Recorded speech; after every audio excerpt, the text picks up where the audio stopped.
In the world of American coin collecting, few coins hold as much historical significance and intrigue as the 1864 2-cent coin.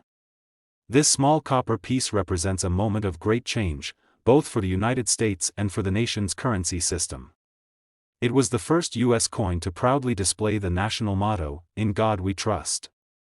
Let's journey back to the year 1864. The United States was in the midst of the Civil War, a time of division, hardship, and transformation.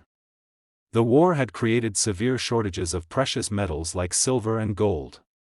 Citizens began hoarding coins, and by 1863, most small denomination coins had disappeared from circulation. People even resorted to using postage stamps and privately issued tokens as money. The government needed a practical solution to keep commerce flowing. That's when Congress authorized a new coin, the 2-cent piece, under the Coinage Act of April 22, 1864. The coin was designed by James Barton Longacre, the chief engraver of the U.S. Mint.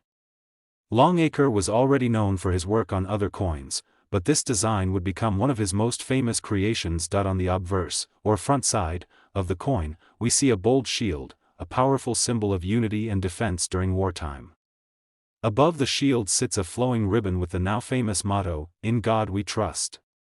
This was the first time the phrase ever appeared on a United States coin.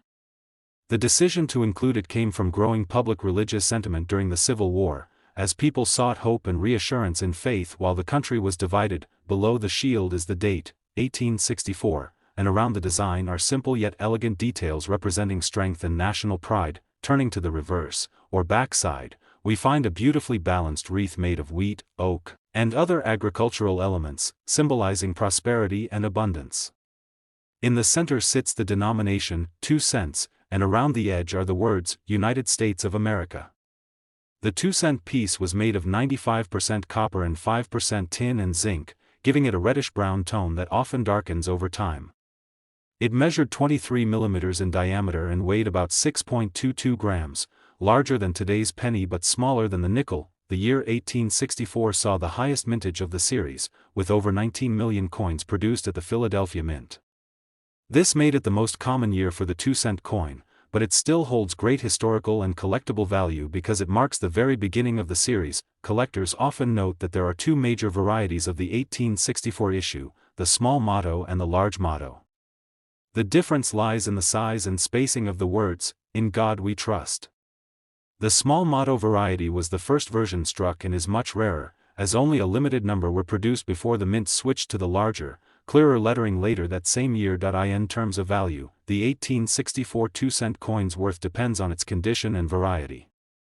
A well-worn piece may be worth between $20 to $40, while coins in fine or uncirculated condition can range from $100 to several $100s.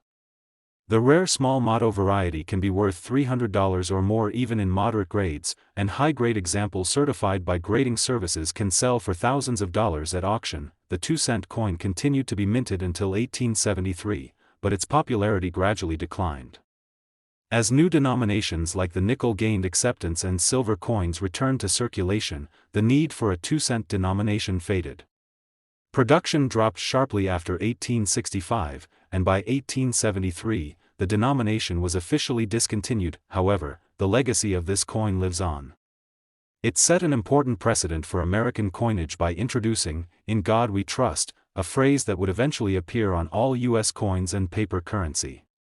It also stands as a reminder of a time when the nation, though divided by war, found unity in faith and resilience. For collectors today, owning an 1864 2-cent coin is like holding a piece of American history.